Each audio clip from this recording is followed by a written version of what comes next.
In the heart of the Mediterranean, there exists a special world where bears and eagles live free among the vestiges of a distant past.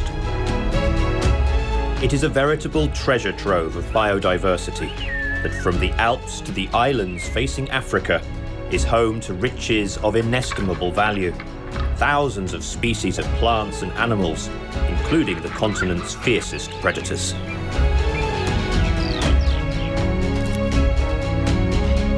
This is Italy.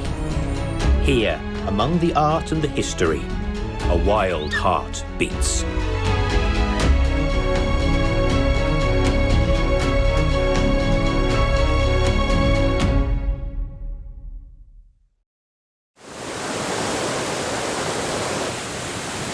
From the rocks of Val Nerina in Umbria, the green heart of Italy, the Velino stream joins the Nera river.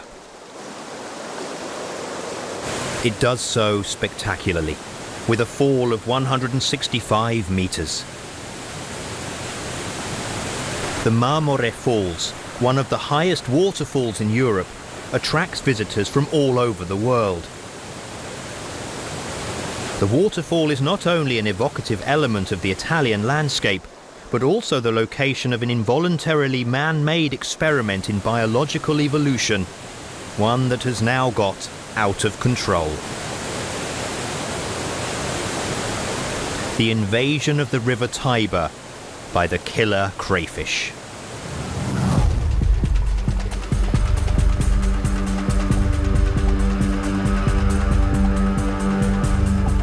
Many biologists study this phenomenon.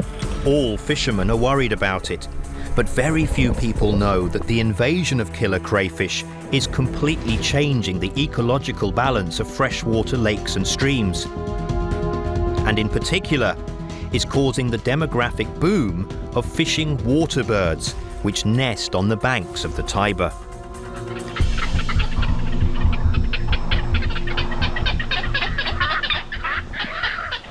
Killer crayfish are alien creatures.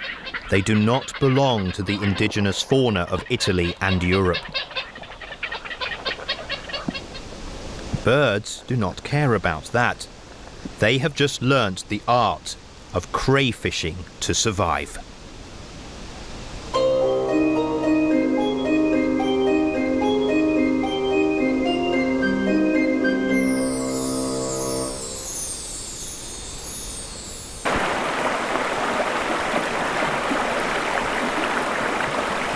The water of the Marmore Falls begins its journey in the Apennine Mountains, when the warmth of early spring melts the snow and feeds the Velino River.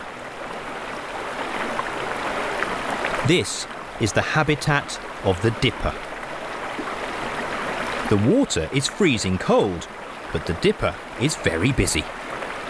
It is looking for caddisflies, aquatic insects that live among the rocks on the riverbed and try to protect themselves inside a case of pebbles. But the dipper knows how to flush them out, and especially how to locate them, even without the help of a mask.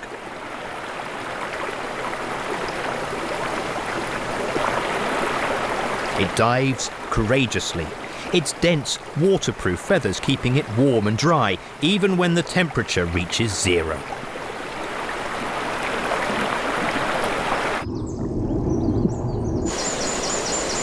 This pair of dippers' nest is in a small, mossy cradle attached to a rock overhanging a small waterfall. It is a place safe from any terrestrial or airborne predator.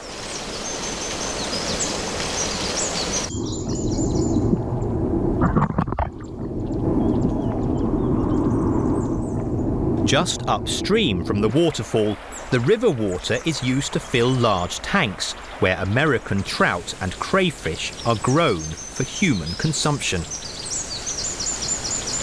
They are continually supplied with cold, clean, oxygenated water, which then returns to flow freely along the riverbed. But now that water is not quite as clean, and above all, has some new inhabitants.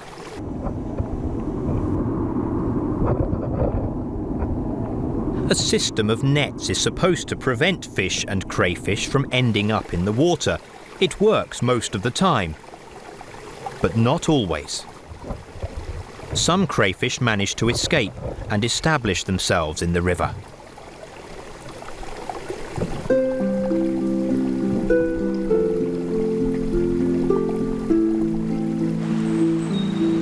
Having flowed through Rieti, it flows across a vast plain, once full of lakes and marshes formed by its recurrent floods. The ancient Romans, always looking for land to conquer and exploit, came up with the idea of cutting through the mountain and sending the water of the Velino River below into the Tiber through its tributary, the Nera. The stuff of science fiction? Not at all. The ancient Romans often performed considerable feats of engineering, and this particular one was completed in 271 BC. 50 cubic meters of water tumbled in 3 cascades into the valley of the river Nera near Terni.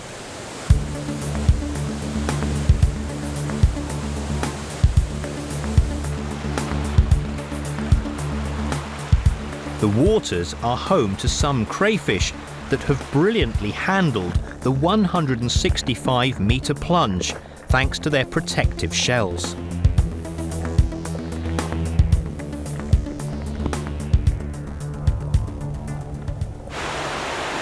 A little further down the falls, the Nera completes its mission to feed the Tiber.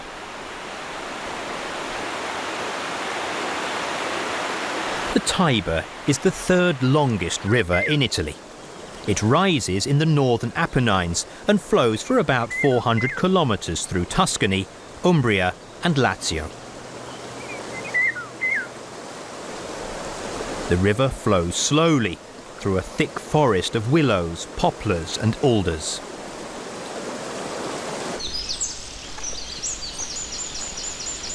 And a thin strip of trees and shrubs along the banks, because the rest is cultivated fields. The environment has been much altered, crossed as it is by the highway, but it is no less rich in wildlife for that. Hunting has been banned for years, and the animals have understood this. The deer that usually take refuge in the dense woods of the hills descend into fields on the banks of the river as far as the hedges and trees growing on the shore.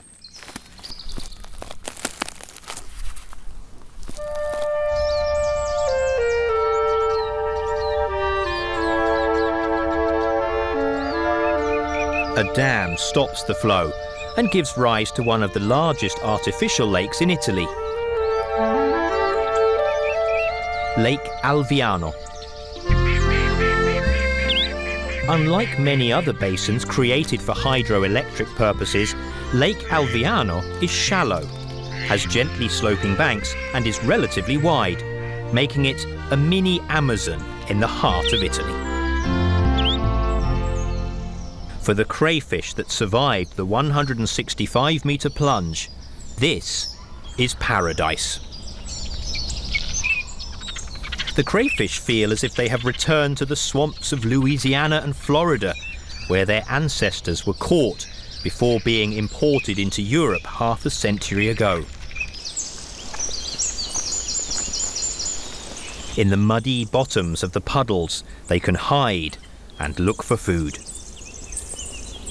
It is a much more favourable environment than the rapid Velino River, where they had to fight against a swirling current.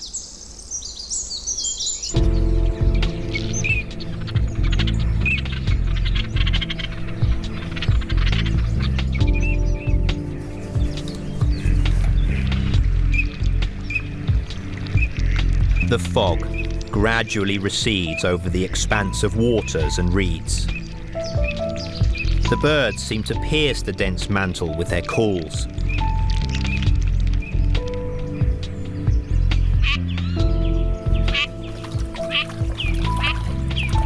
The ducks begin courting, showing off their beautiful plumage.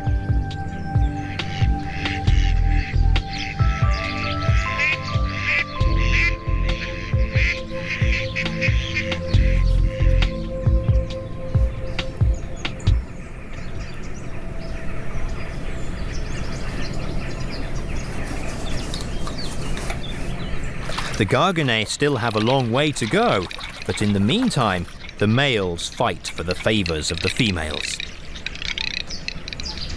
These little ducks migrate all the way from West Africa as far as Mongolia and Siberia, and on their way they stop briefly in the Tiber Valley.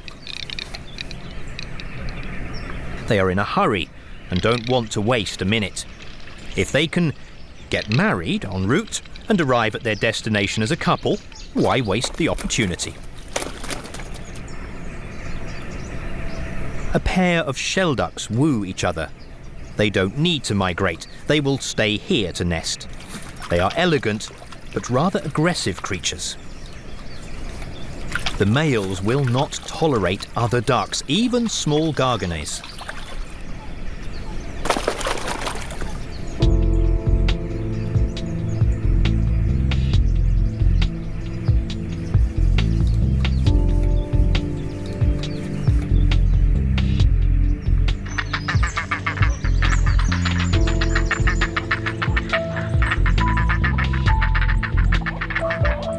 Among the herons, the first to nest are the grey herons. The snow has not yet melted on the Apennine Mountains, and there is still no sign of leaves on the trees. The colony is already established, and various couples are engaged in the early stages of reproduction.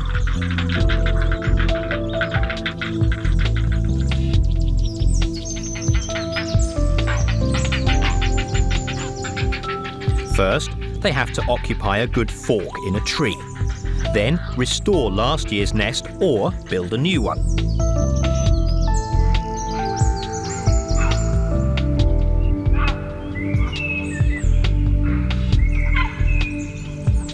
The herons' nests are 10 meters up, impossible for a terrestrial predator to reach. The male reaches it via a long branch, but it is up to the female to arrange the nest. The couple greet each other formally. They are armed with sharp, powerful beaks, so it is always advisable to take the time for a reconciliation ceremony.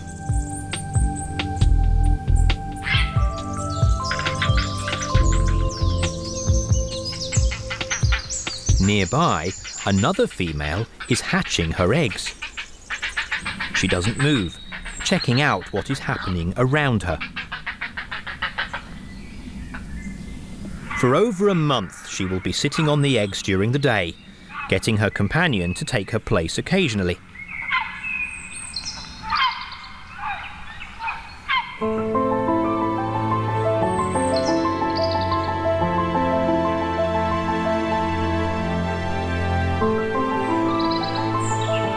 The couple is now beginning its reproductive adventure with a carefully balanced acrobatic mating among the branches. The forest is still bare, but at the top there are gems.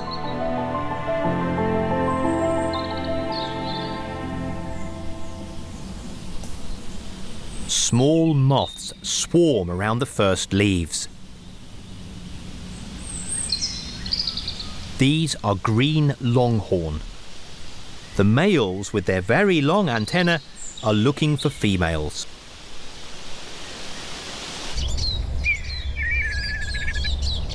The black kites have returned to the shores of the lake.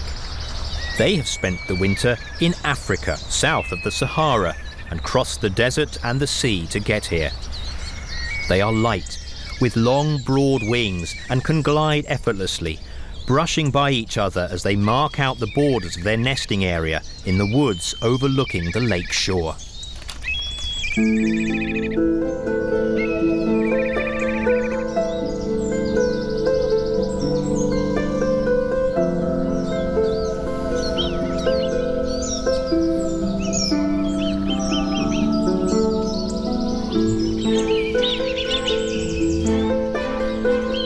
Now the couple starts their courtship in the poplars.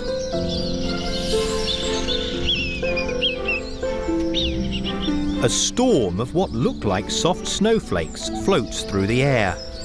The poplar seeds drift lightly on the wind, thanks to their parachutes.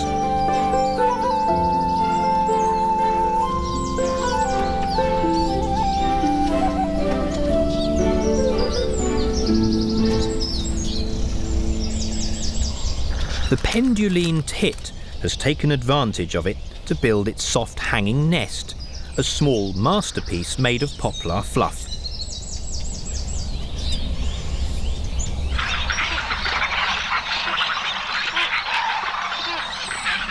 Other fishing birds appear in the heron colony. Cormorants have webbed feet and move rather awkwardly among the branches. Their landing must be measured so that they can get airborne as close as possible to the nest. Once, cormorants were seen only in the winter, but in the last few years pairs have started sharing the trees with the herons. Cormorants are hot. They disperse heat by vibrating the bare skin on their throats. Around their nest tree, sparrows are busily searching for a small room suitable for their housing needs.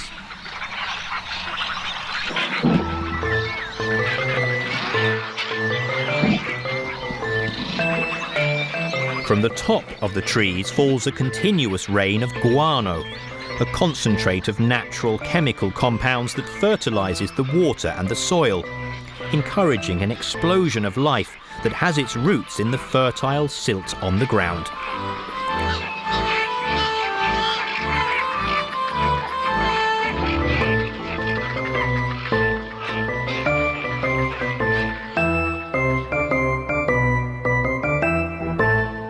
It is a thin, clay-like mud collected from the river and its tributaries in the hills along its course.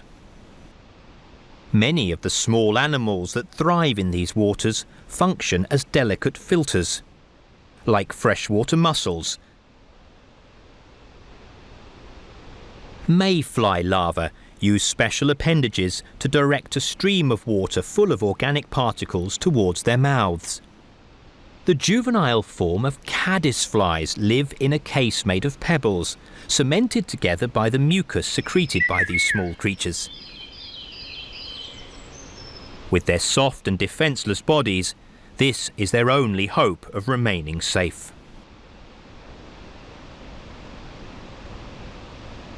These pools contain thousands of mosquito larvae, but few will become adult mosquitoes, because if there is one creature that is helpless and enjoyed by aquatic predators, it is the mosquito larva.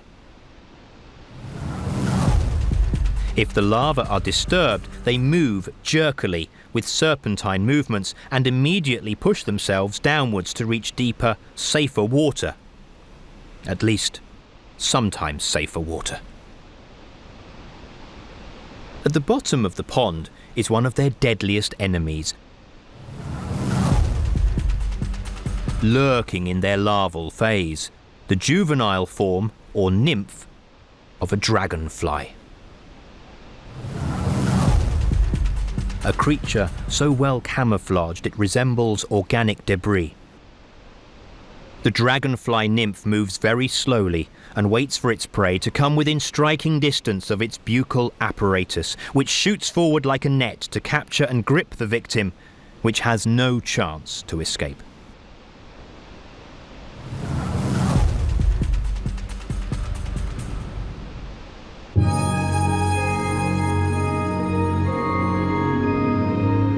Other predators operate on the surface. Very skilled at living where water and air meet are the boatmen, from the order Hemiptera, which also includes cicadas and green vegetable bugs. Like cicadas, they too have a buccal apparatus made to suck liquids, but in their case it is not the sap of the trees, but the vital fluids of a victim. Boatmen inject a cocktail of enzymes into the body of their prey, turning it into a milkshake ready to be sipped with a straw.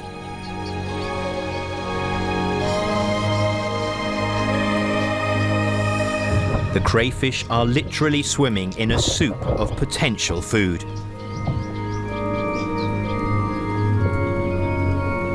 Living or decomposing matter, of animal or vegetable origin, anything can satisfy their insatiable appetites. And armed with strong claws, killer crayfish can live as long as 10 or 12 years, much more than many other creatures with fewer defences.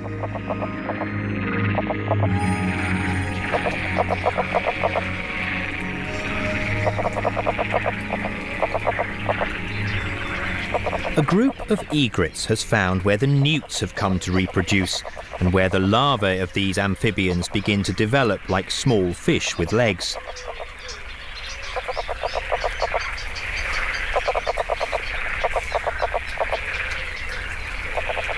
They always try to hide in the aquatic vegetation. They weigh just half a gram, but are so easy to catch that the little egrets make the effort. Many cannot escape the birds' acute eyes and sharp beaks. A real massacre.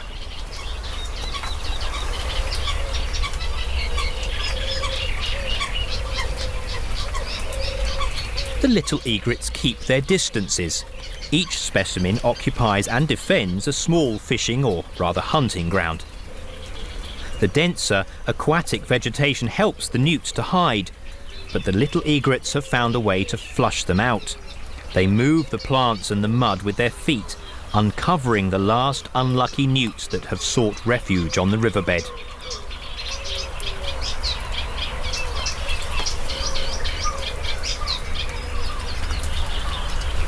Of 1,000 tritons, perhaps 10 will survive, the minimum needed to ensure the continuation of the species in the year to come.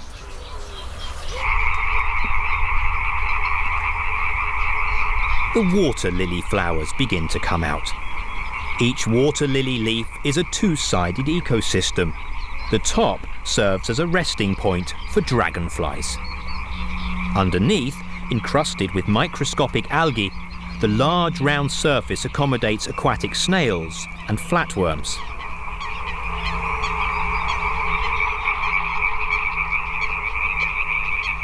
Flatworms are organisms of great biological and evolutionary interest for their ability to regenerate.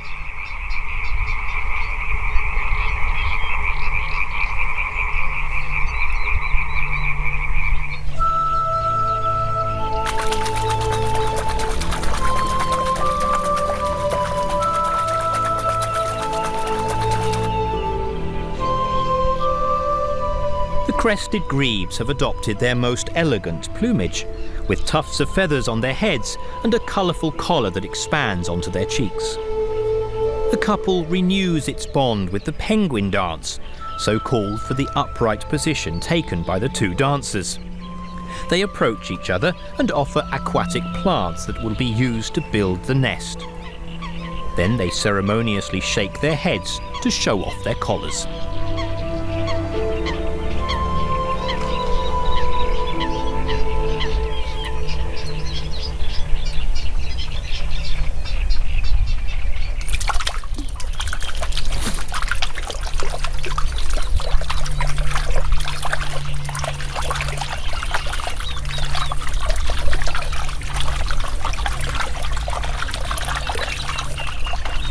The reeds protect the broods of waterfowl, keeping them safe from predators on the land.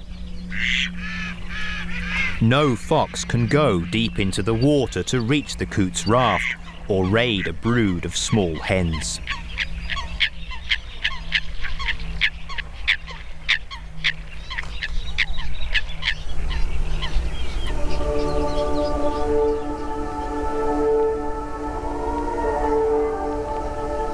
The masses of insect cocoons open up, aquatic in the larva state and aerial when adults. The buzz of millions of wings becomes as strong as the roar of a distant plane. Chironomids, tiny mosquito-like lake flies, although fortunately not bloodsuckers, swarm en masse at sunset.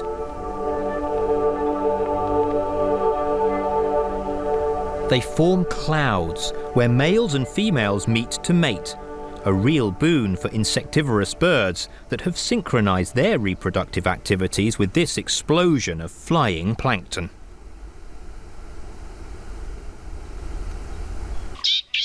A pair of reed warblers builds a nest suspended among the reeds. They have arrived after a very long flight. They come from tropical Africa.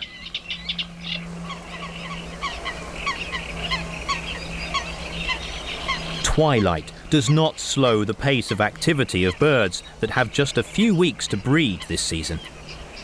Fishing conditions are good even when the light decreases, because the fish approach the surface and do not notice the silhouette of a heron in the advancing darkness.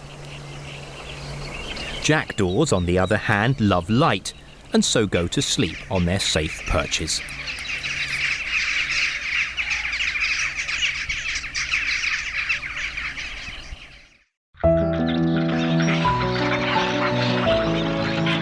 The water, carried by the river, fed by the snow that melts in the mountains, has submerged the base of the trees and created a maze. Herons have established their colony in its innermost, inaccessible heart. A few years ago, this forest was almost silent, and there was not even one couple with a nest. Today, there are thousands of them.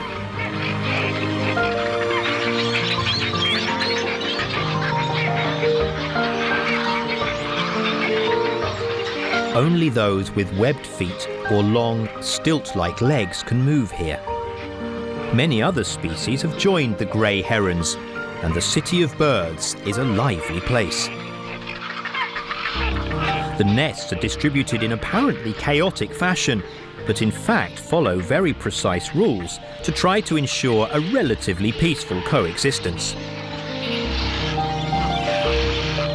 It's like a large condominium inhabited by quarrelsome tenants.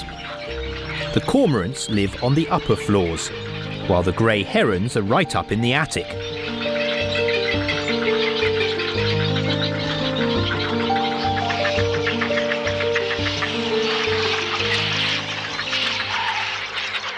The spoonbills occupy the ground floor. They move awkwardly on the branches and prefer to stay low, where a fall would be less disastrous. Some youngsters have left the nest and are squabbling while waiting for their parents to arrive with dinner.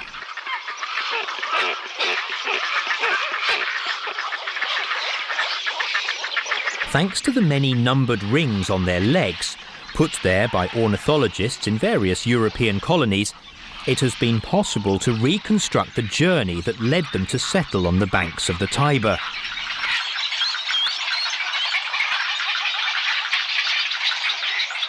This specimen carries a Hungarian passport. Dozens of pairs of cattle egrets and small egrets fight for the possession of the best branches on which to breed. Each time they return to the nest with a crop full of food, the parents risk losing an eye or being badly injured. Such is the greed of the hungry chicks waiting for them in the treetops.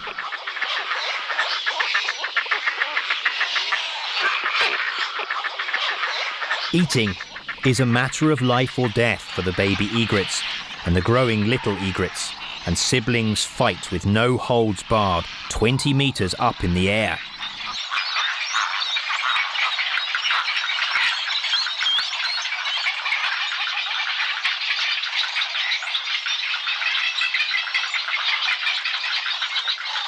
Some end up in the water, but here there are no piranhas or crocodiles.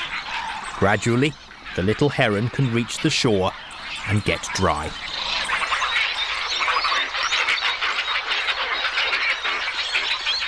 This is when they need the most food. Each chick consumes as much as an adult, if not more, and because each brood is composed on average of 3 chicks, the impact is multiplied. A hungry population has an impact on the resources offered by the waters, the reeds, the expanses of water lilies and Potamageddon. Tons of fish, invertebrates, frogs and other aquatic animals end up in the capacious stomachs of an army of fishermen. Each has a particular fishing technique, a restricted catch area, and a specific prey.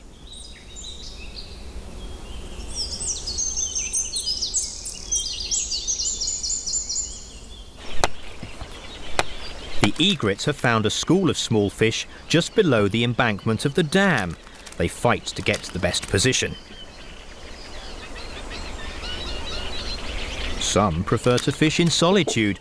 There is too much confusion near the dam.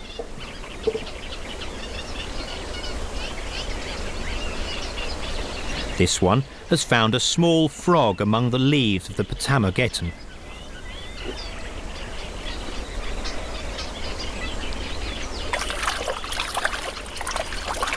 In spite of their rather cumbersome beaks, spoonbills are very good at eating small and medium-sized fish.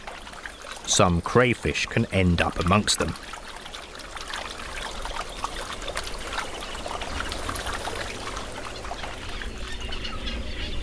The squawk heron is solitary by nature. Approaching cautiously, it will only strike if it is sure not to fail.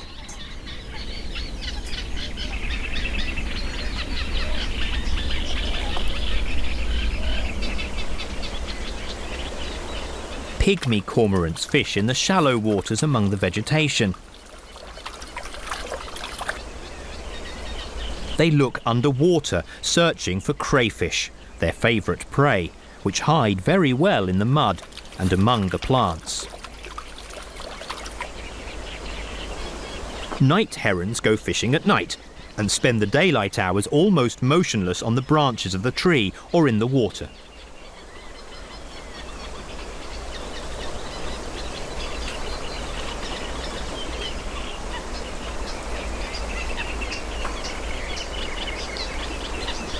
Cattle egrets are hunting for earthworms in a swampy meadow.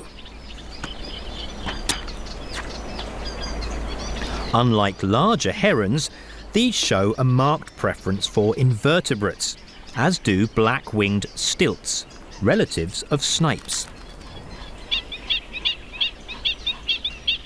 Thanks to their long legs, they can go into the high water to capture anything that moves between the aquatic plants. Black-winged stilts lay their eggs in a small pile of plants and mud directly on the ground. They are exposed to many risks, but they vigorously and loudly defend the airspace around their nests.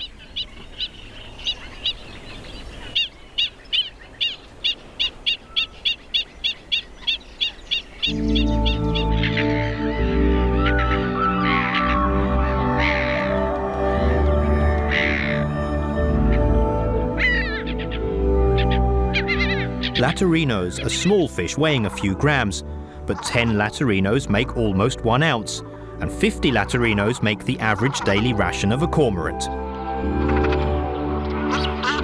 The cormorants fish in groups, pushing the shoals of the fish to the bottom, trapping them between the banks and the open water with their bodies.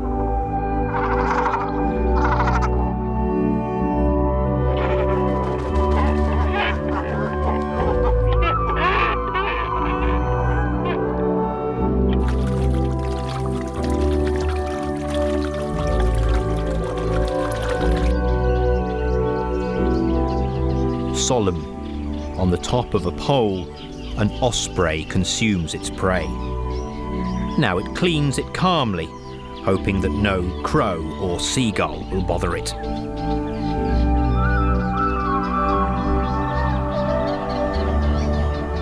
Everyone, big and small, goes fishing. A kingfisher has timed its dive perfectly.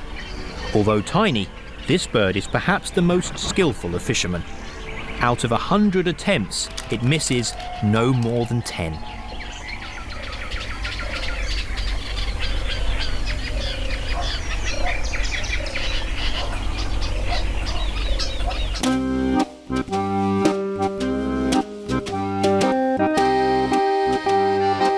Once inhabited by pike, perch, carp and eel, the Tiber and Lake Alviano were once the fishing grounds of families of fishermen who had the opportunity to catch fish of some value that were very popular in the city.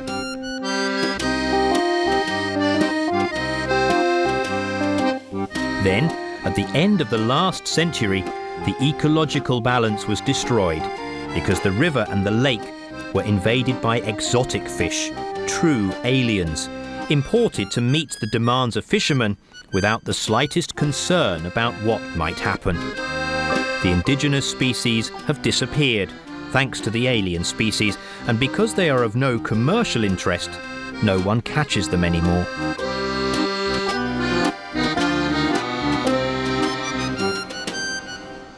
In the lake, as well as native species like the increasingly rare eels swimming upstream, there are at least 10 species of exotic fish, ranging from American pumpkin seeds to Asian carp, which now represent the heart of the local fishing industry. Large koi carp, with their incongruous reddish-orange colouring, swim alongside American terrapins. American terrapins are now common. They are very good swimmers and emerge from the water only to sun themselves. Whoever once kept them in small tanks at home had no idea how big they could grow.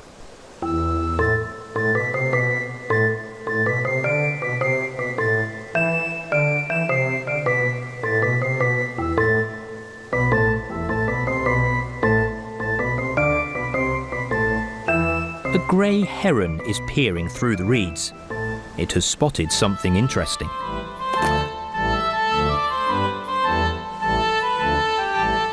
It has caught a catfish, an American species. Another hit. The egret has caught a Crucian carp, a relative of the goldfish. This time, a Chinese species. A little grebe emerges with a mosquito fish in its beak, a small fish of North American origin. The alien fish have increased dramatically and have become the food of herons, cormorants and spoonbills. But the demographic boom of these birds is thanks mainly to the American crayfish, the ancestors of those that survived the plunge from the Marmore Falls.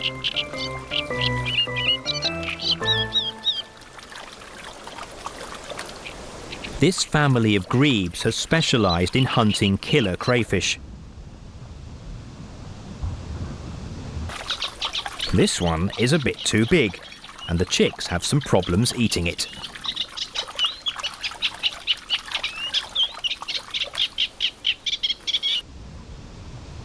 The alien crustacean that has invaded the rivers and lakes of Europe has found something able to keep it at bay.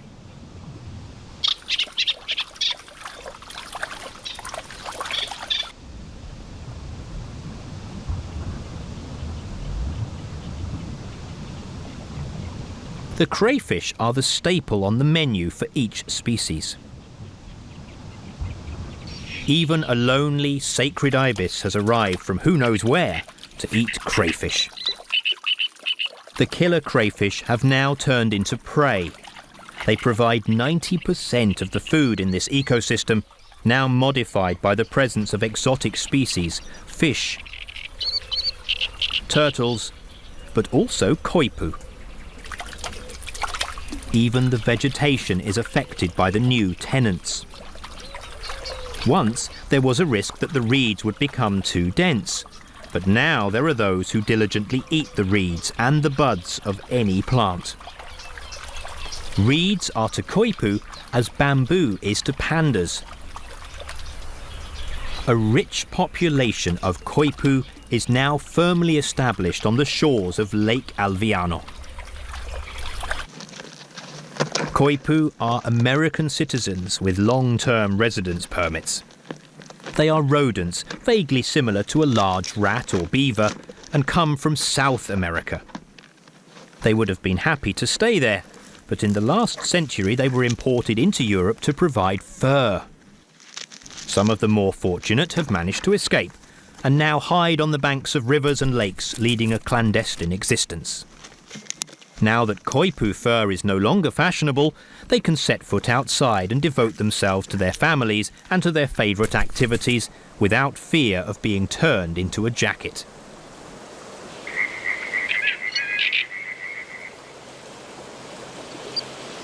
Koipu reproduce rapidly, and today there are millions across Europe. They are beginning to have an effect, destroying aquatic vegetation, eating crops, and digging deep burrows that undermine the banks of lakes and rivers.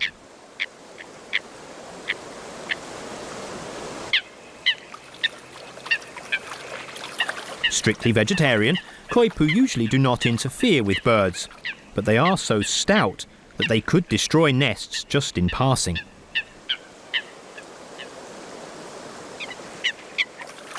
Females can give birth to litters of as many as 10 or 12 young, but usually they are smaller, and they treat them with great care and attention.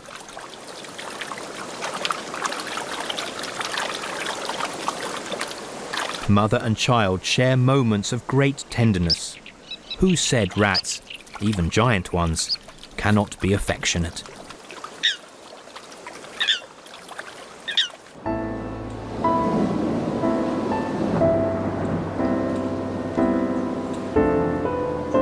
A spontaneous experiment is taking place in the River Tiber, and in particular in the Lake Alviano.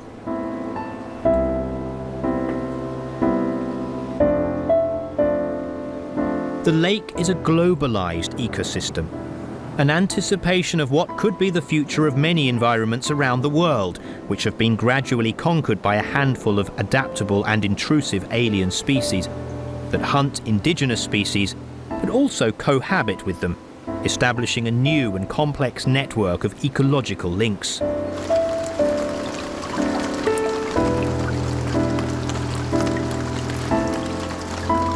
A great evolutionary laboratory that tests, with mixed results, whether native and alien species from distant parts of the globe introduced deliberately or accidentally by men can coexist and integrate.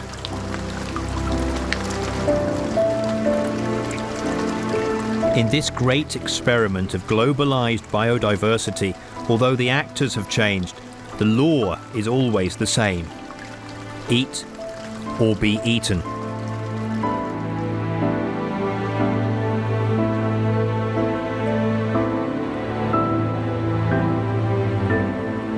The only great unknown factor for these exotic organisms is their ability to adapt to the climate, which, although milder, exposes them to temperatures much lower than those to which they were accustomed in their native regions.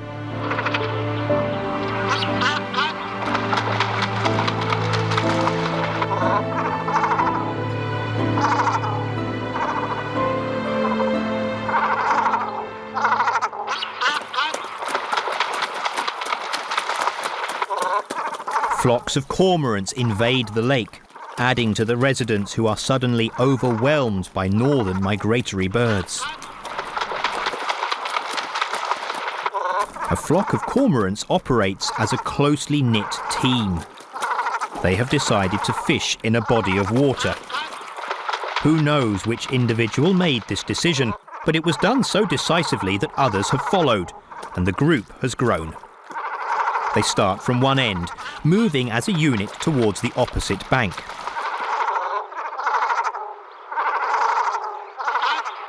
They dive and emerge with almost perfect synchronization.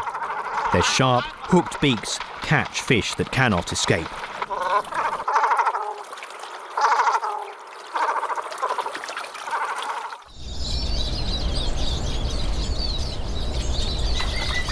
Winter. In Lake Alviano, many of the herons, such as the night herons, the squarco herons, the purple herons, and most of the little egrets, have departed for warmer climes.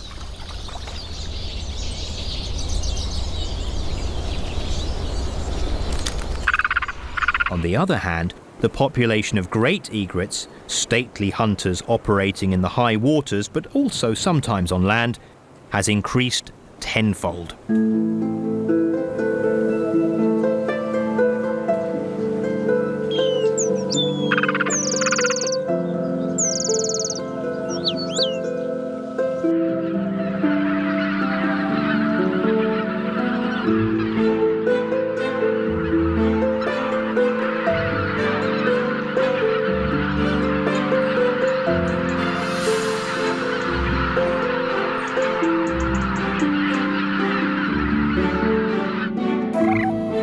It has snowed, and the lake is covered in a thin slab of ice. There is not a sign of frogs or tortoises. The bittern chooses this season and the last hours of daylight to go fishing for crayfish. It searches carefully in every corner of the bank. The crayfish and other exotic species that have invaded the Tiber fear the cold. They come from tropical climates and have no experience of snow, let alone ice. So every year they face winter by hiding in the mud and in the earth. Yet they are destined to overcome this environmental challenge thanks to ongoing climate change.